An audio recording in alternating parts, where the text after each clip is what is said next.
Hello friends, नमस्कार। मेरा नाम दीपक है और स्वागत है आपका अपने चैनल साइंस ऑफ फाइनेंस पे।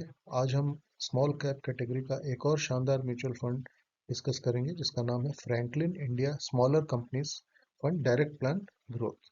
आइए इसकी कुछ बेसिक इंफॉर्मेशन लेते हैं इस फंड की। देखिए, वैल्यू रिसर्च ने इसको 3 स्टार की रेटिंग दी है और इसकी लॉन्च डेट 13 जनवरी 2006 है, यानी काफ़ी पुराना फंड हो गया है ये।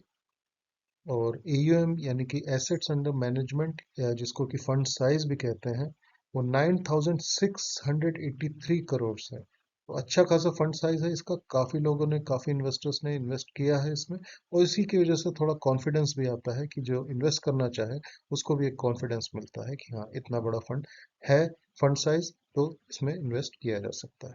एक्सपेंस रेशियो मतलब वो खर्चा जो म्यूचुअल फंड कंपनी आपसे चार्ज करके चल रही है वो 0.98% है। ये अपने आपके फंड वैल्यू में से हर साल ये कटेगा, ये चार्ज होगा।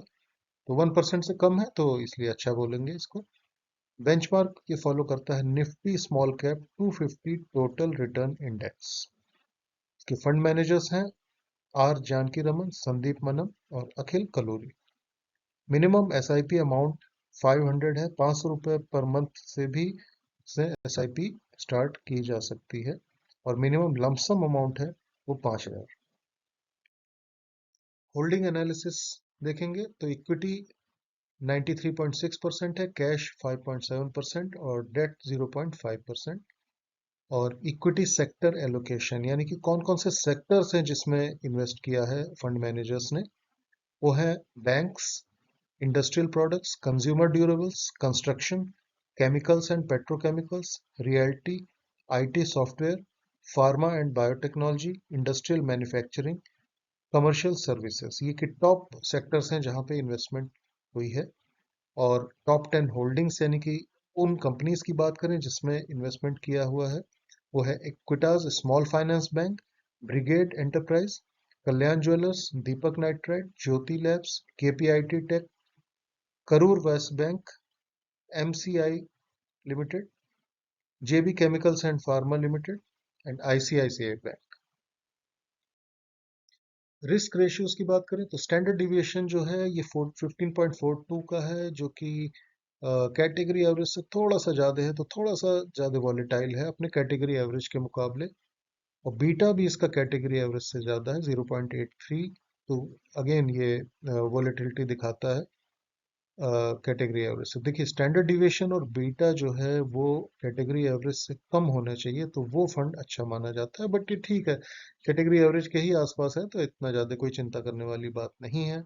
शार्पर रेशियो जो है वो कैटेगरी एवरेज से हमेशा ऊपर होना चाहिए। तो 1.71 है, कैटेगरी एवरेज 1.57 है। तो इसका मतलब better risk adjusted returns, risk लेके ये अच्छे रिटर्न्स बना के दे रहा है अपने इन्वेस्टर्स के लिए, ये बहुत अच्छी बात है।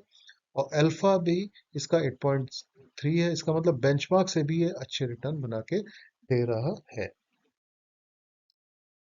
रिटर्न कैलकुलेटर की बात करें तो 3 ईयर रिटर्न्स 36.98% है, जो कि कैटेगरी एवरेज और बेंचमार्क दोनों से बहुत अच्छा है।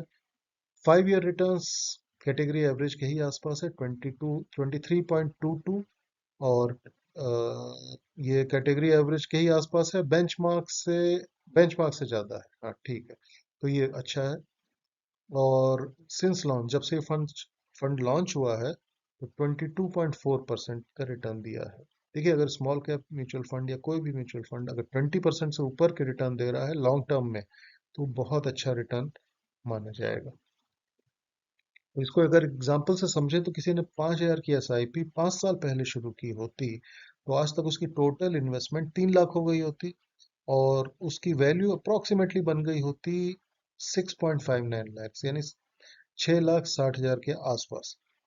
और लमसम ये किसी ने 20,000 का किया होता 5 साल पहले तो आज उसकी वैल्यू लगभग 58,000 के आसपास, 58,000 के आसपास बन गई होती। आइए अब इसके फंड के प्रोज एंड कॉन्स को देख लेते हैं ब्रीफली। प्रोज में अगर बात करें यानी एडवांटेजेस क्या हैं कि एक्सपेंस रेशियो एक तो 1% से कम है और consistently high return than category average for the past 1 year and 3 year. पिछले 1 साल और 3 साल में इसने कैटेगरी एवरेज से अच्छे रिटर्न बना के दिए हैं, बेटर रिटर्न्स बना के दिए हैं। और अल्फा भी इसका अच्छा है 8.3, और तो इसका मतलब बेंचमार्क से भी अच्छे रिटर्न बना के दिए हैं पिछले 3 सालों में। और कॉन्स हल्का सा देख सकते हैं तो ये है कि कैटेगरी एवरेज से 5 साल के रिटर्न जो है कैटेगरी एवरेज से थोड़ा सा कम है, लेकिन इतने ज़्यादा चिंता करने वाली कोई बात नहीं है, क्योंकि अगर इसमें कोई इन्वेस्ट करता है तो वो लॉन्ग टर्म के लिए ही करना चाहिए उसको, 10 ईयर्स या उससे ज़्यादा के लिए।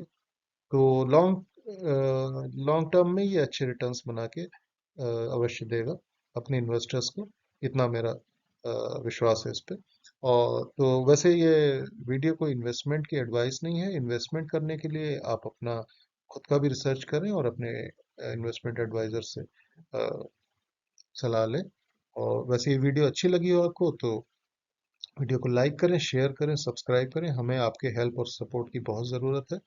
और इसी के साथ आज का वीडियो एंड करते हैं। तो नमस्कार, टाटा, बाय बाय।